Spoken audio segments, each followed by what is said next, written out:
ओम नमो भगवते वासुदेवाय। नमस्कार दोस्तों, आप सभी का वैशाख माह महात्म्य की सीरीज में बहुत बहुत स्वागत करती हूँ। भगवान श्री हरि की कृपा आप पर और आपके परिवार पर सदा ही बनी रहे। आपकी सभी प्रकार की इच्छाएं पूर्ण हो और हर दुखों का अंत हो। इसी कामना के साथ आज का अध्याय हम आरंभ करते हैं।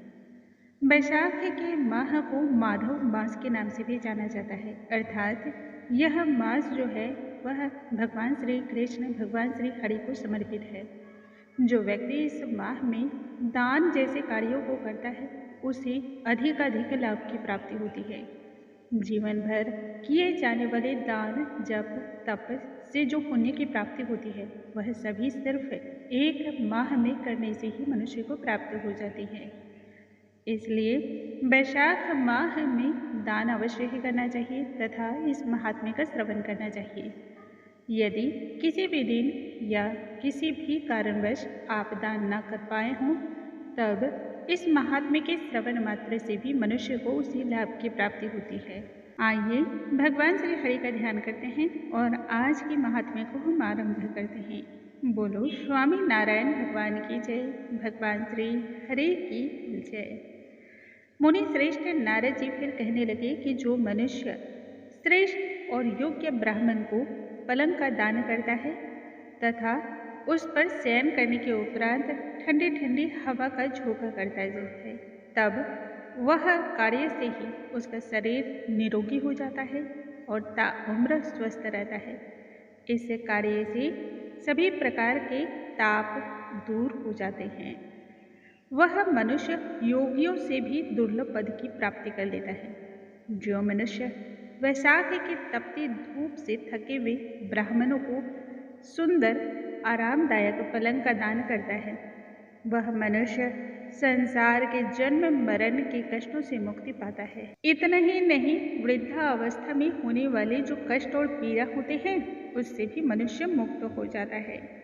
उस पलंग पर ब्राह्मण के शयन करने से जीवन भर जाने अनजाने में किए हुए सभी पाप उसी क्षण नष्ट हो जाते हैं। इसलिए हे राजन, उसके पाप तो ऐसे नष्ट होते हैं मानो अग्नि के स्पर्श से कपूर नष्ट हो जाता है और वह मनुष्य निश्चय ही ब्रह्म पद को प्राप्त हो जाता है।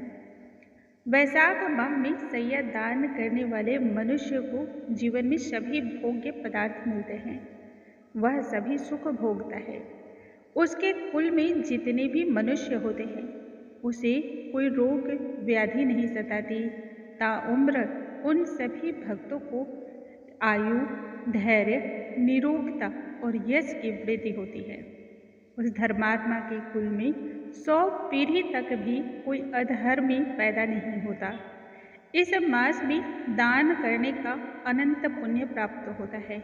वैशाख के धर्मों को इस तरह से यदि मनुष्य पालन करते हुए सभी प्रकार के सुखों को भोग करके अपने शरीर का त्याग करता है तब वह विष्णु धाम को जाता है। वेदों का अध्ययन और वाचन करने वाले ब्राह्मण को तकिया के दान करने मात्र से ही सभी पाप नष्ट होते हैं और अंत में ब्रह्म पद की प्राप्ति होती है।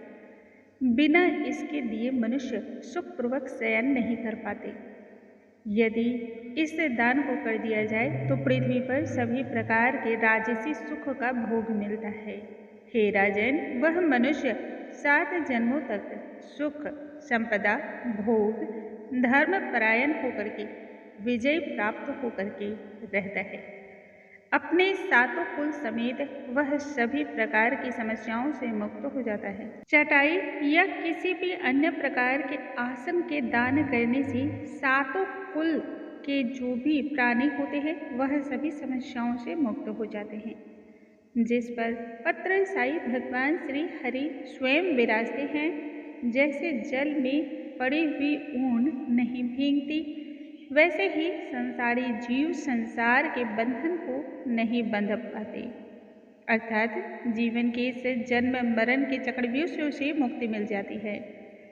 चटाई दान करने वाले मनुष्य को या फिर सैया दान करने वाले मनुष्य को सदा ही सुख की प्राप्ति होती है।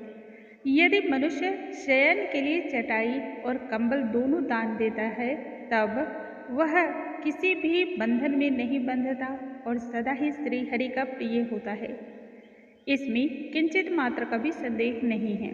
बैसाख माह में कंबल दान करने वाले भक्तों की अकाल मृत्यु कभी नहीं होती तथा वह काल मृत्यु के भय से मुक्त हो रहता है। इस माह में तपती धूप से व्याकुल ब्राह्मण को पतले सूती वस्त्र का दान करने वाले व्यक्ति को पूर्ण आयु की प्राप्ति होती है और परलोक में उसे परम गति भी मिलती है। जो मनुष्य इस माह में ब्राह्मण को कपूर दान करते हैं, उनके सभी दुखों का नाश होता है और मोक्ष भी मिलती है।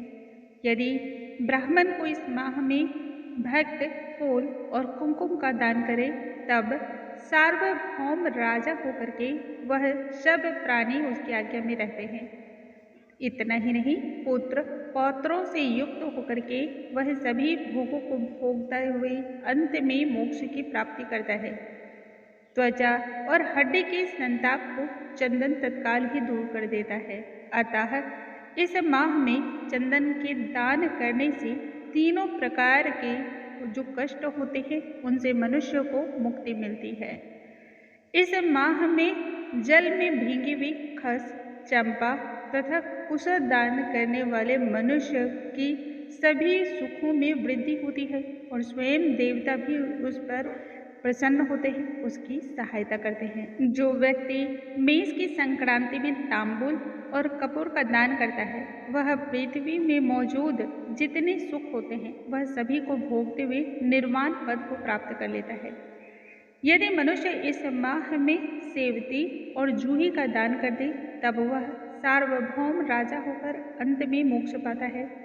इस माह में केतकी और मल्लिका के दान करने से माधव भगवान के आज्ञा से मोक्ष का पद पटा पड़ा है। यदि इस माह में नारियल का दान कर दिया जाए, तब वह व्यक्ति जिसने दान किया है 7 जन्मों तक ब्राह्मण के घर में जन्म लेता है, सदा ही धनवान होता है, वेदों का अध्ययन करने वाला होता है और वह अंत में 7 कुल के समेत ही विष्णु धाम को जाता है। हे राजन, जो प्राणी विश्राम योग्य मंडप बना करके ब्राह्मण को देता है, उसके पुण्य के फल के विषय में मैं तो वर्णन भी नहीं कर सकता। इतना तो सामर्थ्य मुझ में भी नहीं है। इस माह में यदि मनुष्य मंडप पर छायादार बनवा करके भीतर बालू बिछा दे और उसमें फिर प्याऊ लगवा दे, तो वह स्वर्ग लोक के स्वयं स्वामी होते हैं। राहगीरों की सहायता के लिए मार्ग में बाग, बगीचे, छायादार वृक्ष और ठंडी ठंडी हवा के लिए झोपड़ियाँ, छाया, ये सभी जो व्यक्ति निर्माण करता है, उसका पुत्र बहुत बड़ा धर्मात्मा है। यदि मनुष्य इस माह में उत्तम शास्त्रों का अध्ययन नहीं करता है या फिर इसे श्रवण नहीं करता है, तीर्थ यात्रा का सत्संग नहीं करता है, जल का दान, अन्न का दान या वृक्षारोपण नहीं करता है, वह सभी प्रकार से पीड़ित होता है और उसे नरक की यातनाएं भुगतनी पड़ती हैं। जो व्यक्ति संतान की इच्छा रखते हों, कामना रखते हों, उन्हें ये 7 कार्य अवश्य ही करने चाहिए। इससे उत्तम संतान की प्राप्ति होती है। पशु, पक्षी, मृग, वृक्षों को भी स्वर्ग का सुख नहीं मिलता, फिर मनुष्य के लिए तो इतना आसान है कि कहना ही क्या। मनुष्य यदि सुपारी, नागवल्ली, कपूर और अगर सहित पान का दान कर दे, तब वह शारीरिक सभी पापों से मुक्त होता है। उसके यश में वृद्धि होती है, धैर्य की प्राप्ति होती है और लक्ष्मी उस पर सदा प्रसन्न रहती है। सभी प्रकार के रोग दोषों से मुक्त हो जाता है।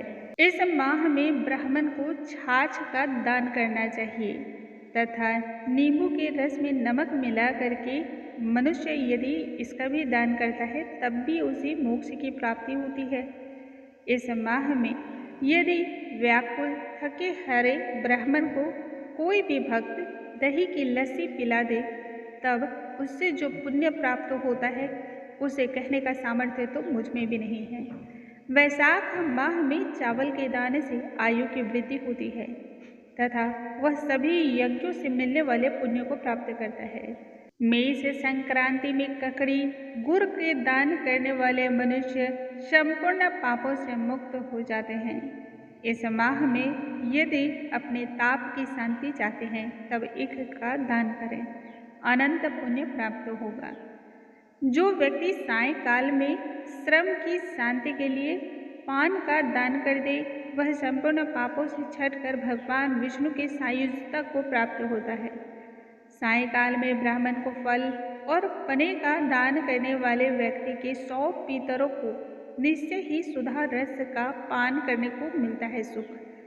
जो व्यक्ति इस माह में पके हुए आम के फल और पने का दान करता है उसके पाप तो नष्ट होते ही हैं, साथ ही साथ उसे अनंत लाभ की प्राप्ति होती है इस जन्म में तथा आने वाले कई जन्मों तक। वैशाख के माह की अमावस्या को कई से भरे हुए अर्थात पीने योग्य पानी से भरे हुए मिट्टी के घड़े का दान करने से मनुष्य को जो सुख मिलता है उसे मैं क्या अन्य कोई भी देवता उसका वर्णन नहीं कर पाएंगे। इस माह में जल से भरे हुए मटके के दान करने से व्यक्ति के भीतर तृप्त होते हैं और व्यक्ति को आशीर्वाद देते हैं। और यह तो आप सभी जानते हैं कि जिन व्यक्तियों पर उनके पितरों का आशीर्वाद होता है, प्रसन्नता होती है, उस व्यक्ति पर सभी देवी देवताओं की कृपा सदा बरसती है। दोस्तों, आज की कथा को, आज के महात्म्य को हम यहीं पर समाप्त करते हैं। आज के इस वीडियो में हमने सुना वैशाख माह महात्म्य के तीसरे अध्याय का पाठ। कल के वीडियो में हम आगे की कथाओं के साथ पुनः मिलेंगे। तब तक के लिए नमस्कार। हरे कृष्णा, राधे राधे।